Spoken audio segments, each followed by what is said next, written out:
సమస్త జీవరాశులలో మానవ జన్మ ఉత్కృష్టమైనది. మానవుడు విద్య, శీలం, సుహృదయత, సమత వలన గౌరవ ప్రపత్తులు పొందుతాడు.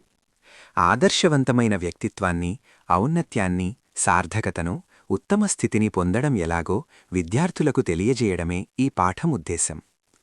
మానవుడు ఎన్ని చదువులు చదివి, ఎంత పాండిత్యం గడించినా, పెద్దల మాటలు ఎన్ని విన్నా, పాపపంకిలంలో పడిపోక సచ్చీల సంపన్నుడైనప్పుడే ఉన్నతుడవుతాడంటాను అన్నమాచార్యులు. ఇవి మనకందరికీ తెలిసిన సంగతులే. మనకు తెలిసి కూడా తప్పు చేస్తున్నాం. అది తప్పని తెలిసి మానుకుంటే తప్ప ప్రయోజనం లేదంటారు అన్నమాచార్యులు. ఈ భావనను కింది విధంగా చెప్పారు. ఎంత చదివిననేమి వినినా తన చింత ఏలమాను, సిరులేల కలుగు, ఇతర దూషణములు ఎడసినగాక, మతి చంచలము గొంత మానినగాక, గతి ఏల కలుగు, దుర్గతులేలమాను. పరనింద పనికిరాదు, అంతమాత్రాన ఆత్మప్రశంస మంచిదని కాదు. మనలో ఎన్ని దోషాలున్నా ఇతరుల్ని దూషించడం మానవ సహజం. అది తప్పు. బుద్ధి స్థిరంగా ఉండడం అవసరం. క్షణక్షణానికి మతి చలించే తత్వం మంచిది కాదు. ఈ మంచిని పెంచుకుంటేనే మానవులకు సద్గతి కలుగుతుందని అన్నమాచార్యుల ప్రబోధం. ఈ భావనను పై సంకీర్తనలో చూడవచ్చు. పరధనముల యాస పాసినగాక, అరిది నిందలు లేని యప్పుడుగాక, విరసవర్తనము విడిచినగాక, పరమేల కలుగు, ఆపదలేలమాను.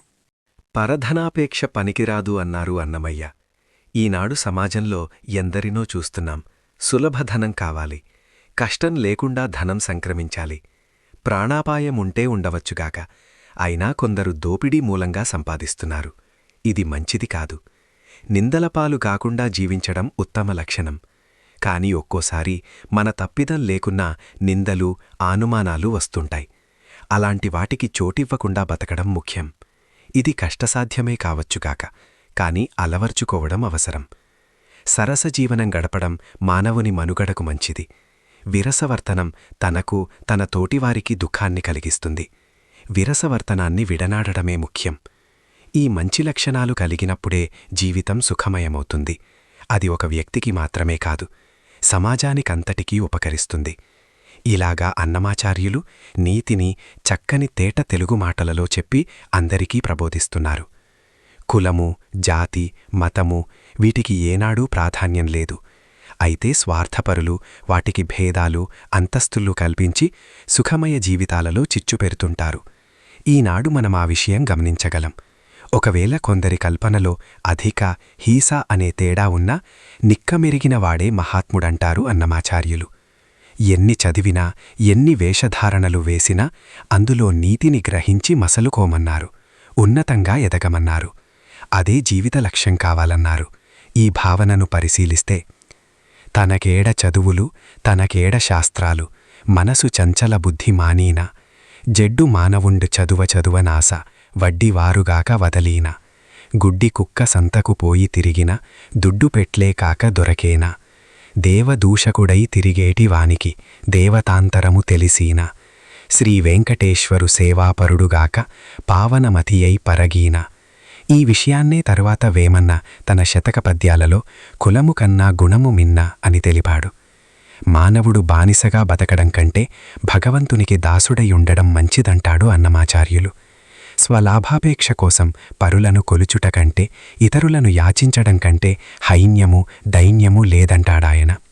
చీచీ నరులదేటి జీవనము, కాచుక శ్రీహరి నీవే కరుణింతుగాక, అడవిలో మృగజాతి అయిన గావచ్చుగాక, వడిని తరుల గొలువగవచ్చున, పుడివోయిన పక్షియై ఉండనైనా వచ్చుగాక, విడువకెవ్వరినైనా వేడవచ్చునా అని చక్కగా వివరించాడు.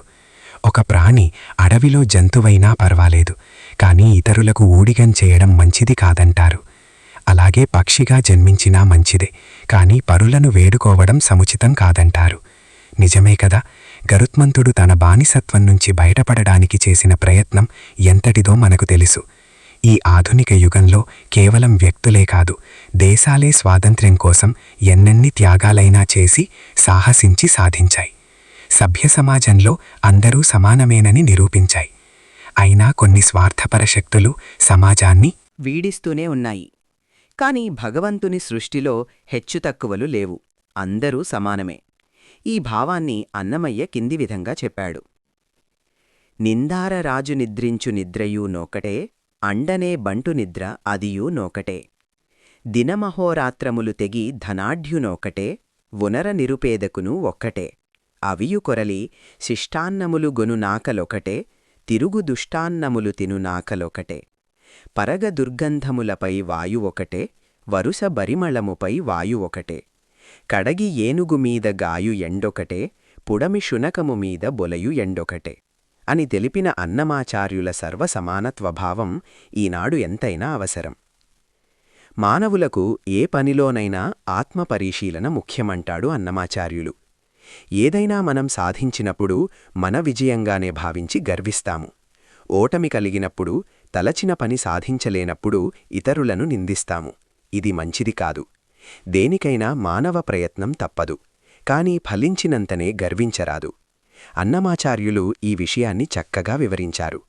అలాగే మానవ సహజమైన ఈర్ష్య, ద్వేషం, అసూయ మొదలైన వాటిని వదిలివేయాలని, మనలోని ఈ దుర్గుణాల్ని గణించంగాని ఇతరులను దూషిస్తాం, ద్వేషిస్తాం, గేలి చేస్తాం, అసహ్యించుకుంటాం, అసూయపడతాం. ఆత్మపరిశీలన చేసుకుంటే వీటికి చోటు లేదంటారు అన్నమాచార్యులు. ఈ విషయాన్ని కింది విధంగా చెప్పారు.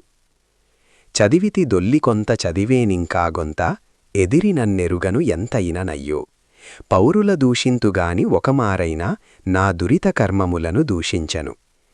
ఆకడ బుద్ధులు చెప్పి అన్యుల బోధింతుగాని తేకువ నాలోని హరి దెలుసుకోలేను. ఇతరుల దుర్గుణములెంచి ఎంచి రోతుగాని మతిలో నాయాసలు మానలేను అని అన్నమాచార్యులు తనను గూర్చి చెప్పుకున్నా అది అందరికీ అన్నివేళలా ఆత్మపరిశీలనకుపకరించే ప్రబోధమది. సోమరితనం మంచిది కాదని తెలియజేస్తూ అలాంటి సోమరిపోతుల్ని, పరుల సొమ్ము సొంతం చేసుకోవాలని ప్రయత్నించేవారిని మిక్కిలి గర్ధించారు. ఛాయాపహారులైన వారిని అసహ్యించుకున్నారు. దేనినైనా సాధించడానికి శక్తిని కూడగట్టుకోవాలి. ఆ శక్తి సామర్థ్యాలతో అనుకున్నదాన్ని సాధించగలగాలని చెప్పుతూ ఇతరుల సొమ్ములతో గొప్పవారం కావాలనే భావన గలవాళ్లని ఈ విధంగా గర్హించాడు అన్నమాచార్యులు.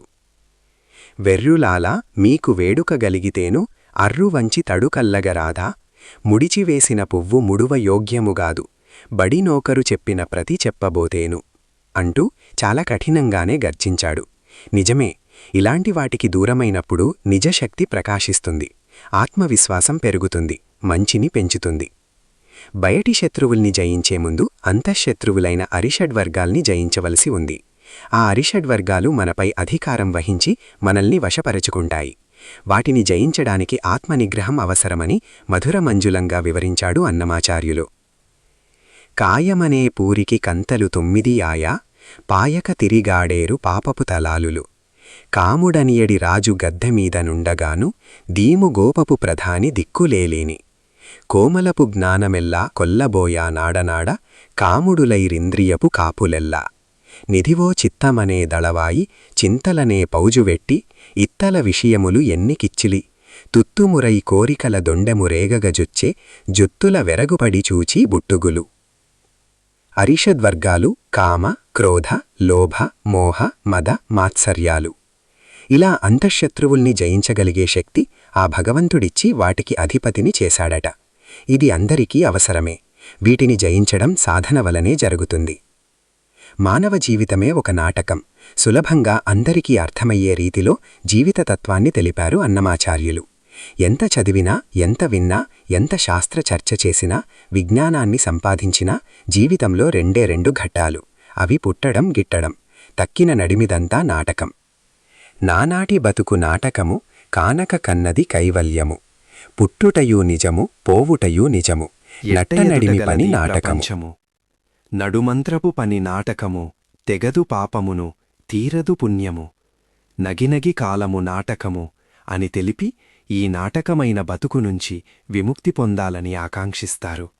కాదు, అది అందరికీ హెచ్చరిక. అందుకే వృథాగా కాలం గడపడం సముచితం కాదు. కాలము, ప్రాయము రెండూ గడచిపోతున్నాయి. ఇది మంచిది కాదని అన్నమయ్య భావన.